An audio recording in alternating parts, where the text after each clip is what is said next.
नमस्कार, 9 बजे की 9 ब्रेकिंग देख रहे हैं आप। मैं हूं आपके साथ विवेक तिवारी। बुलेटिन की शुरुआत करते हैं दिन की सबसे बड़ी खबर के साथ। तो आज देश में राष्ट्रपति पद के लिए चुनाव होना है। संसद और राज्य विधानसभा में डाले जाएंगे वोट। करीब 4,800 सांसद और विधायक कुल मिलाकर के वोट डालेंगे। तो आपको बता दें कि 21 जुलाई को इसकी मतगणना की जाएगी और 21 जुलाई को यह तय हो जाएगा कि देश का अगला राष्ट्रपति कौन है। तो द्रौपदी मुर्मू और यशवंत सिन्हा के बीच में टक्कर चल रही है राष्ट्रपति चुनाव को लेकर के।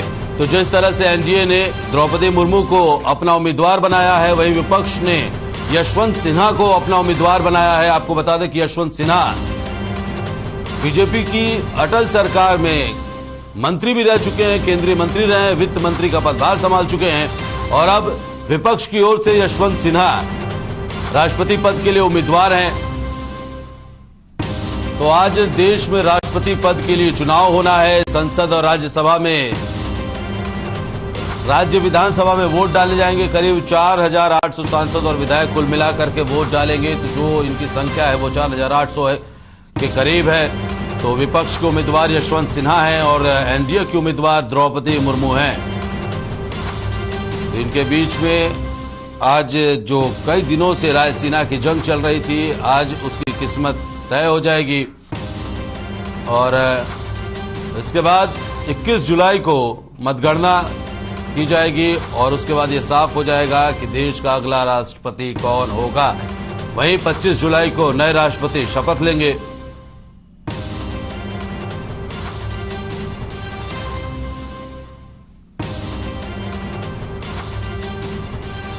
इसी बीच देहरादून से बड़ी खबर है। दूसरी बड़ी खबर आपको बता देते हैं। राष्ट्रपति चुनाव के लिए विधायक और सांसद आज वोट डालेंगे और विधानसभा भवन में चुनाव की तैयारियां जो है वो पूरी कर ली गई है। उत्तराखंड राज्य में हर विधायक के वोट का मूल्य 64 है और राज्य में कुल विधायकों की संख्या 70 है। राज्य में सभी विधायकों का वोट मूल्य 4,480 है। तो सुबह 10 बजे से शाम 5 बजे तक वोटिंग होनी है।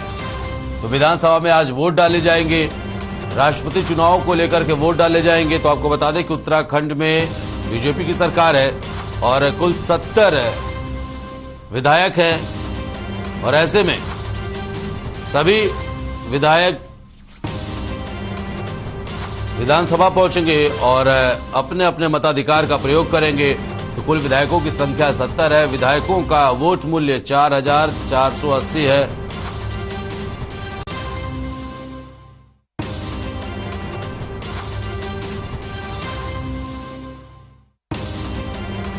तो विधानसभा भवन में राष्ट्रपति चुनाव को लेकर के तैयारियां पूरी कर ली गई हैं। तो राज्य में कुल विधायकों की जो संख्या है वो 70 है और सभी 70 विधायक वोट डालने के लिए पहुंचेंगे। तो विधायकों का वोट मूल्य 4,480 है। सुबह 10 बजे से शाम 5 बजे तक वोटिंग की जाएगी। तो एनडीए की ओर से जो उम्मीदवार हैं वो हैं द्रौपदी मुर्मू, आदिवासी समाज से आती हैं, और दूसरी ओर उनको सीधी चुनौती दे रहे हैं कभी बीजेपी के खेमे में रहे यशवंत सिन्हा, जो आज विपक्ष के साझा उम्मीदवार हैं। तो विपक्ष ने यशवंत सिन्हा को अपना उम्मीदवार बनाया है। दूसरी ओर द्रौपदी मुर्मू एनडीए की ओर से उम्मीदवार हैं और राष्ट्रपति चुनाव को लेकर के सभी विधायक और सांसद उत्तराखंड में वोट डालेंगे।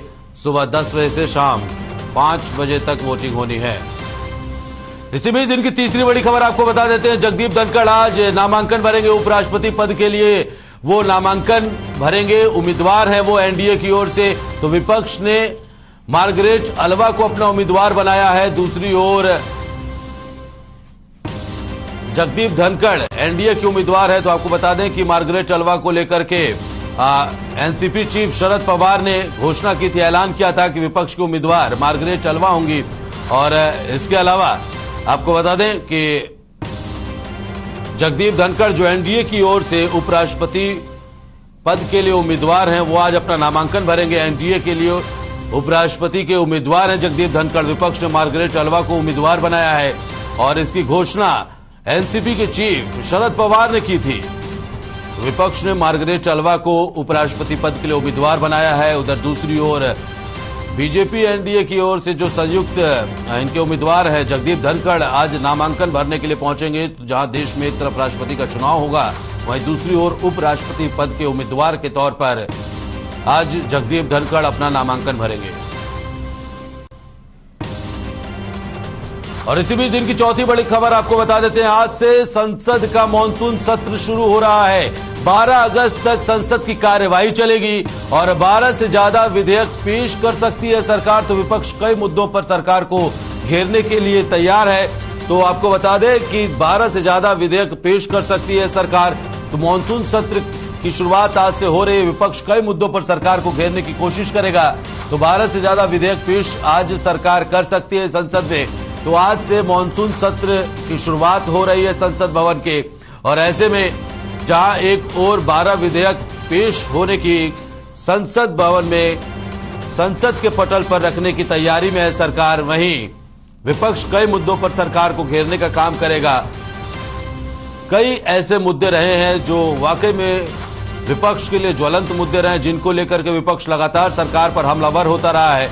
और ऐसी स्थिति में आज से मॉनसून सत्र का आगाज हो रहा है, शुरुआत हो रही है। 12 अगस्त तक मॉनसून सत्र की कार्यवाही चलेगी और 12 से ज्यादा विधेयक सरकार पेश कर सकती है। विपक्ष कई मुद्दों पर सरकार को घेरने के लिए तैयार भी है। तो जो विपक्षी खेमा है वो पूरी तरह से तैयार है कि किन किन मुद्दों पर सरकार को घेरना है। वहीं दूसरी ओर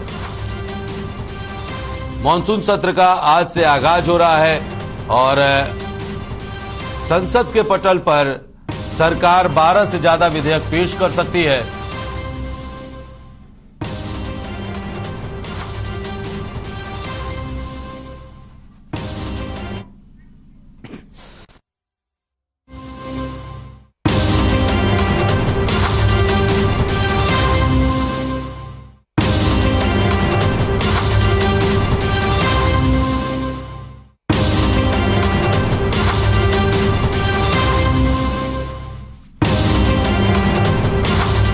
तो आज से संसद के मॉनसून सत्र की शुरुआत हो रही है। 12 से ज्यादा विधेयक सरकार की ओर से पेश किए जा सकते हैं। तो 12 अगस्त तक संसद की कार्यवाही चलेगी। मॉनसून सत्र की जो कार्यवाही है वो 12 अगस्त तक चलेगी और ऐसी स्थिति में सरकार को घेरने के लिए विपक्ष भी पूरी तरह से तैयार है। तमाम ऐसे मुद्दे हैं जिनको लेकर के विपक्ष सरकार को घेरने की कोशिश करेगा।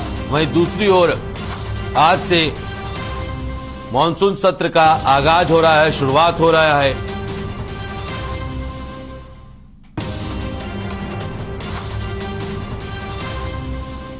वहीं चंडीगढ़ से अगली बड़ी खबर है, जहां हरियाणा कांग्रेस विधायक दल की बैठक होनी है। तो आपको बता दें कि चंडीगढ़ से ये बैठक बुलाई गई है।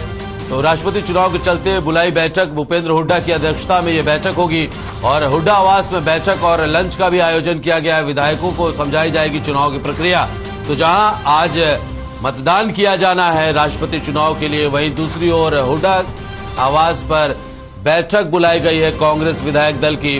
विधायकों को समझाया जाएगा कि आखिरकार कैसे वोट करना है ताकि आपका वोट जाया ना जाए। तो ऐसी स्थिति में कांग्रेस विधायक दल की आज बैठक होगी। चंडीगढ़ में यह बैठक होगी। राष्ट्रपति चुनाव को लेकर के यह बैठक बुलाई गई है। विपक्ष के जो उम्मीदवार हैं वो यशवंत सिन्हा है, भूपेंद्र सिंह हुड्डा की अध्यक्षता में यह बैठक होगी। हुड्डा आवास में बैठक और लंच का कार्यक्रम रखा गया है। इस दौरान विधायकों को समझाया जाएगा कि आखिरकार कैसे वोट डालना है।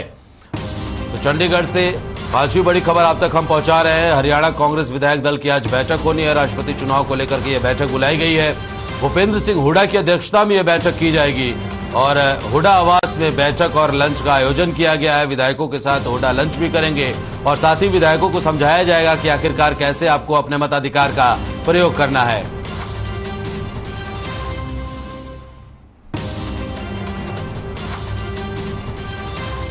वहीं दिन की छठी बड़ी खबर आपको बता देते हैं, आज से महंगाई का एक और झटका आम जनता को लगा है।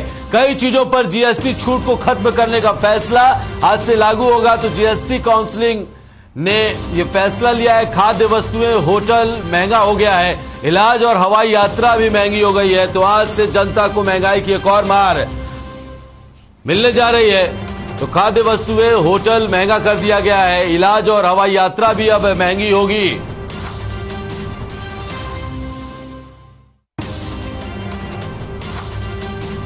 तो आज से महंगाई का एक और झटका आम जनता को लग रहा है। कई चीजों पर जो जीएसटी की छूट थी अब उसको हटा लिया गया है। तो आपको बता दें कि खाद्य वस्तुओं पर आज से 5% जीएसटी लगने जा रहा है और ऐसी स्थिति में जाहिर तौर पर जो खाद्य वस्तुएं, जो घरेलू सामान है, खाने पीने की चीजें हैं, वो 5% उस पर जीएसटी अतिरिक्त अब आम जन को देना पड़ेगा। इसी के साथ इलाज और हवाई यात्रा भी महंगी हो गई है और होटल पर भी जो जीएसटी की छूट थी उसको भी हटा लिया गया है। तो जाहिर तौर पर अब लोगों को महंगाई की एक और मार पड़ने जा रही है और ऐसी स्थिति में जीएसटी की छूट हटने के बाद खाद्य वस्तुएं महंगी हो जाएंगी, होटल महंगा हो जाएगा, इलाज महंगा हो जाएगा और हवाई यात्रा भी महंगी हो जाएगी। तो आपको बता दें कि जीएसटी काउंसिल की बैठक में इस फैसला लिया गया था। जीएसटी काउंसिल की बैठक में यह तय किया गया था कि जो खाद्य वस्तुएं हैं, जो अभी तक जीएसटी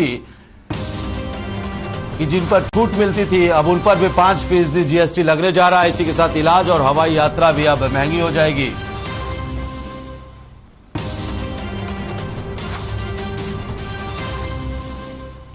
तो अगली बड़ी खबर आपको बता देते हैं, जुलाना से अगली बड़ी खबर है, जहां फतेहगढ़ गांव में एक दर्दनाक हादसा हो गया है। आसमानी बिजली गिरने से मौत हुई है। 22 साल का एक युवा किसान की मौत हो गई है। धान की रोपाई ये किसान कर रहा था और इसी दौरान उसकी मौत हो गई। तो आपको बता दें कि जुलाना के गांव फतेहगढ़ में उस वक्त अफरा तफरी मच गई जब एक किसान और उसका बेटा खेतों में धान की रोपाई कर रहे थे। तभी अचानक किसान के बेटे पर आसमानी बिजली आकर गिर गई, जिसके बाद वो झुलस गया बुरी तरह से, जिसे इलाज के लिए रोहतक के पीजीआई अस्पताल लेकर गया। लोग पहुंचे जहां डॉक्टर्स ने उसे मृत घोषित कर दिया। बताया जा रहा है कि मृतक किसान का नाम अंकित है और किसान की उम्र महज 22 साल थी। घटना के बाद से पूरे गांव में मातम छाया हुआ है। पुलिस ने शव को कब्जे में लेकर के पोस्टमार्टम के लिए भेज दिया। उधर दूसरी ओर परिजनों को शव सौंप भी दिया है। तो धान की रोपाई कर रहे किसान पर आसमानी बिजली गिर पड़ी और जिसके बाद उसकी दर्दनाक मौत हो गई। तो फतेहगढ़ गांव में यह दर्दनाक हादसा हुआ है। जुलाना के फतेहगढ़ गांव का यह पूरा मामला है, जहां आसमानी बिजली गिरने से युवा किसान की मौत हो गई है। जो मृतक किसान है उसका नाम अंकित बताया जा रहा है। तो आपको बता दें कि धान की रोपाई करने के दौरान युवा किसान पर आसमानी बिजली गिरी, जिसके बाद वह बुरी तरह से झुलस गया। आनन फानन में लोग, उसके पिता और गांव के लोग उसे लेकर रोहतक पीजीआई पहुंचे, जहां डॉक्टरों ने युवा किसान को मृत घोषित कर दिया। तो धान की रोपाई के दौरान किसान के ऊपर आसमानी बिजली गिरी और किसान की मौत हो गई। और इसी बीच 8वीं बड़ी खबर आपको बता देते हैं, हमीरपुर से बड़ी खबर है, जहां दबंगों के हौसले बुलंद है। दबंग युवक ने एक युवक को जमकर पीटा है। युवक की बेल्ट, लाल घूसों से जमकर पिटाई की गई है और पिटाई का वीडियो सोशल मीडिया पर वायरल हो रहा है। युवक ने सुमेरपुर थाने में तहरीर भी दी है। तो पुलिस वीडियो की जांच पड़ताल में जुट गई है। तो पिटाई का वीडियो सोशल मीडिया पर वायरल हो रहा है और युवक ने सुमेरपुर थाने में तहरीर दी है। हमीरपुर से बड़ी खबर आप तक पहुंचा रहे हैं, जहां दबंगों के हौसले बुलंद हैं और एक दबंग युवक ने एक युवक की बेल्ट, लात, घूसों से पिटाई कर दी है, जिसका वीडियो सोशल मीडिया पर वायरल हो रहा है। युवक ने सुमेरपुर थाने में तहरीर दर्ज कराई है। शिकायत करने पहुंचा युवक, पिटाई का वीडियो सोशल मीडिया पर वायरल हो रहा है। युवक ने सुमेरपुर थाने में तहरीर दी है, शिकायत दी है और फिलहाल पुलिस वीडियो की जांच पड़ताल में जुट गई है।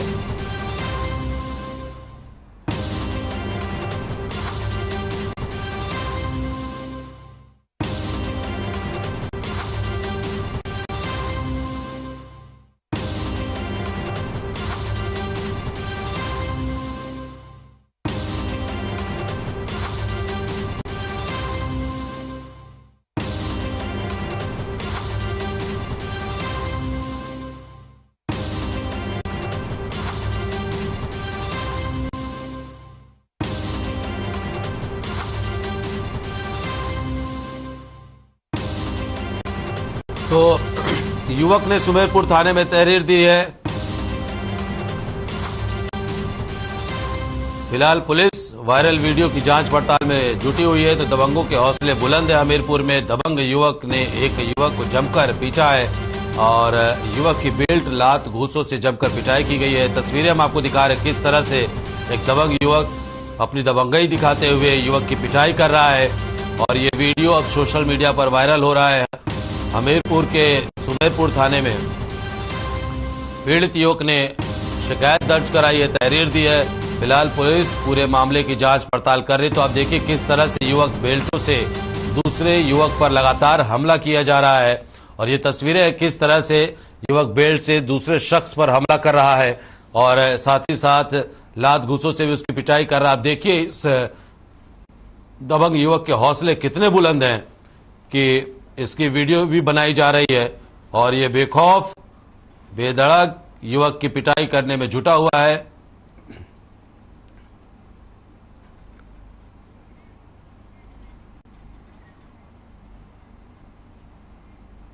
तो दबंग युवक ने एक शख्स की पिटाई की है, तस्वीरें हम आपको दिखा रहे हैं और ये वीडियो सोशल मीडिया पर वायरल हो रहा है, जिसकी जांच पड़ताल पुलिस भी कर रही है। पीड़ित युवक ने सुमेरपुर थाने में तहरीर दी है।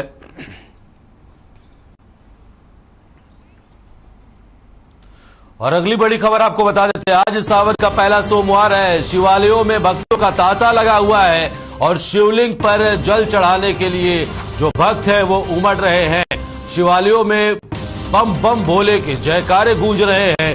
तो सावन का आज पहला सोमवार है और पहले सोमवार के मौके पर सभी शिवालय, हर शिव मंदिर में भक्त बड़ी संख्या में उमड़ रहे हैं और ये भक्तजन अपने आराध्य शिव को जल चढ़ा रहे हैं, उनका जलाभिषेक कर रहे हैं, दूधाभिषेक कर रहे हैं और अपने अपने तरीके से शिव की पूजा अर्चना कर रहे हैं। तो सभी मंदिरों में जितने भी शिव मंदिर है, हर जगह पर भक्तों का तांता लगा हुआ है। सावन का पहला सोमवार है और ऐसे में मंदिरों के अंदर शिव के जयकारे लग रहे हैं, बोल बम के नारे लग रहे हैं और शिवालयों में बम बम भोलेनाथ के नारे गूंज रहे हैं, हर हर महादेव के नारे गूंज रहे हैं। आज सावन का पहला सोमवार है, शिवालयों में भक्तों का तांता लगा हुआ है। बड़ी संख्या में लोग अपने आराध्य शिव की पूजा अर्चना करने के लिए पहुंच रहे हैं, उनका जलाभिषेक कर रहे हैं, दूधाभिषेक कर रहे हैं। तो शिवालयों में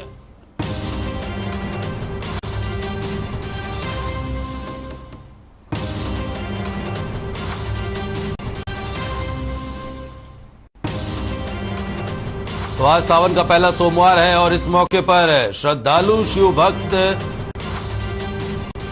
शिव मंदिर पहुंच रहे हैं और शिवालय में शिवलिंग को जल चढ़ा रहे हैं, जलाभिषेक कर रहे हैं और पूरे विधि विधान के साथ में पूजा अर्चना कर रहे हैं। तो चलिए बढ़ते हैं आगे। बीजेपी के प्रशिक्षण शिविर के आखिरी दिन आखिरी सत्र में पहुंचे केंद्रीय कृषि मंत्री नरेंद्र सिंह तोमर ने कहा कि भारतीय जनता पार्टी कार्यकर्ता आधारित और विचार आधारित राजनीतिक दल है। उन्होंने प्रदेश के मुख्यमंत्री मनोहर लाल और प्रदेश अध्यक्ष ओपी धनखड़ की जमकर तारीफ की और कहा कि प्रदेश में इनकी अगुवाई में निरंतर विकास हो रहा है। प्रशिक्षण शिविर के आखिरी सत्र के समाप्त होने के बाद केंद्रीय कृषि मंत्री नरेंद्र सिंह तोमर ने पत्रकारों से रूबरू होते हुए कहा कि भारतीय जनता पार्टी कार्यकर्ता आधारित और विचार आधारित राजनीतिक दल है। इसके साथ ही साथ उन्होंने बीजेपी के माध्यम से भाजपा के कार्यकर्ता सत्ता नीति का इस्तेमाल करके जन समस्याओं का निराकरण करना, विकास को सुनिश्चित करना मुख्य काम है। ये बड़ी बातें उनकी ओर से कही गई। तो सीएम मनोहर लाल और प्रदेश अध्यक्ष ओपी धनखड़ की भी नरेंद्र सिंह तोमर ने तारीफ की।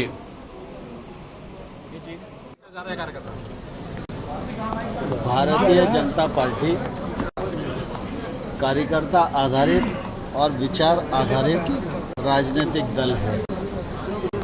भारतीय जनता पार्टी के माध्यम से भारतीय जनता पार्टी के कार्यकर्ता सत्तारूपी अस्त्र का इस्तेमाल करके जन समस्याओं को निराकरण करना, विकास को सुनिश्चित करना और जन कल्याण करना, इस उद्देश्य के लिए काम करते हैं।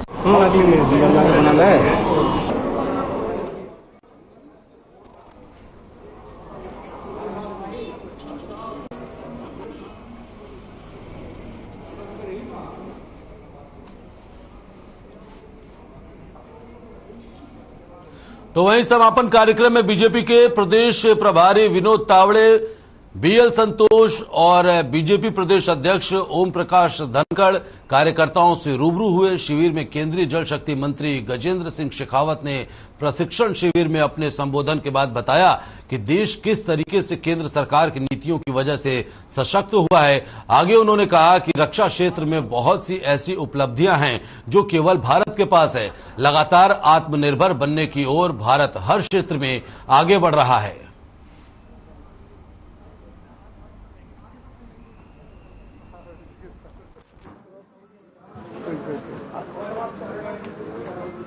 जिस तरह से हम नई राइफल्स डेवलप कर रहे हैं, हम एंटी मिसाइल पार्ट जिस तरह से डेवलप कर रहे हैं, जो दुनिया में आज न्यू एज टेक्नोलॉजी है, उनमें से कुछ टेक्नोलॉजीज आज अमेरिका के पास में भी नहीं है, कुछ केवल अमेरिका के पास में या कुछ अमेरिका, रशिया, एक आध देशों के पास में, वो आज भारत निर्माण करने लगा है। निश्चय ही एक कॉन्फिडेंस भी भारत की सेना में बढ़ा है और निश्चय ही एक नई ताकत भी उसके कारण से सृजित है। हरियाणा बीजेपी के प्रयासों पे क्या कहेंगे सर? आपने राष्ट्रीय स्तर पर घूमते हैं, एक प्रयास किया गया है, निश्चित रूप से अभिनंदन के योग्य है। और जिस बेहतरी के साथ में आदरणीय प्रदेश अध्यक्ष जी ने इस 3 दिन के प्रशिक्षण शिविर को आयोजित किया।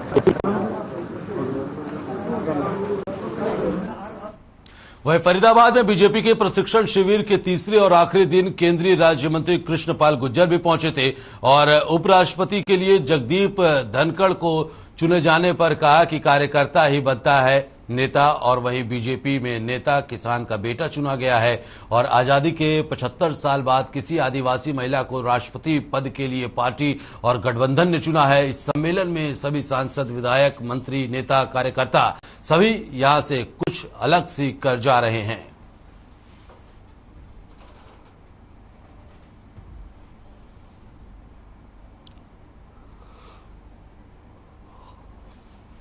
धनखड़ जी को उपराष्ट्रपति का पद का उम्मीदवार बनाया गया एनडीए की तरफ से, क्या पहली प्रतिक्रिया क्या है? देखिए, हमारे केंद्रीय नेतृत्व की सोच का पता चलता है राष्ट्रपति और उपराष्ट्रपति के लिए किस तरह के व्यक्तित्वों का चयन हुआ है।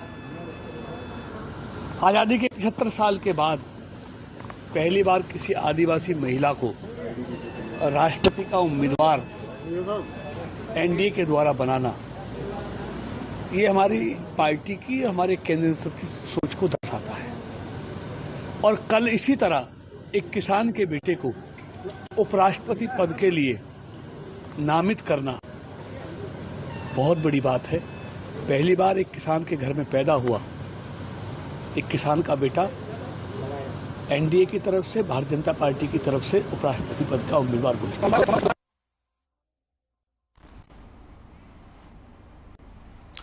तो वहीं फरीदाबाद में बीजेपी के प्रदेश अध्यक्ष ओपी धनखड़ ने कहा कि बीजेपी का सूरजकुंड में आयोजित 3 दिवसीय प्रशिक्षण शिविर काफी सफल रहा है।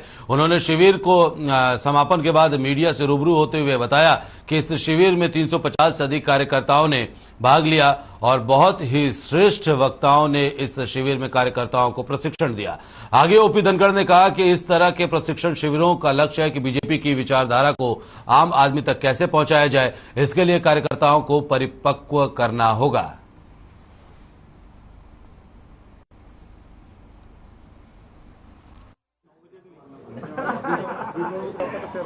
सवा 300 लोग इसमें हाजिर थे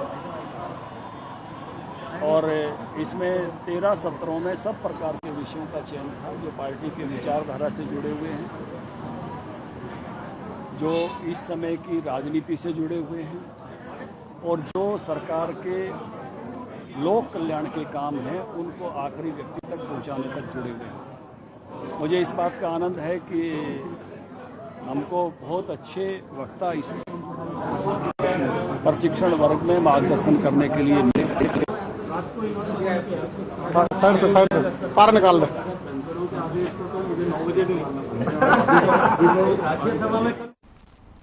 तो फिलहाल इस बुलेटिन में इतना ही। रुक रहे छोटे से ब्रेक के लिए। ब्रेक के बाद भी हर खबर पर खबरों का सिलसिला लगातार जारी है।